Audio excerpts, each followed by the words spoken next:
fazendo bagunça aí, neném? Olha o urso. Fala, urso.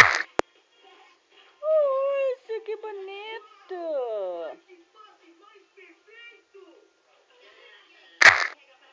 Você vai cair daí. Cai, Isaac. Desce, filho. Senta. Moleco. Ah, vai passar Peppa. Você não vai assistir Peppa? Eita, moleque. Peppa? Vai assistir Peppa? Olha a bagunça que você tá fazendo na casa. Ei! Guarda o livrinho. Vai lá assistir Peppa.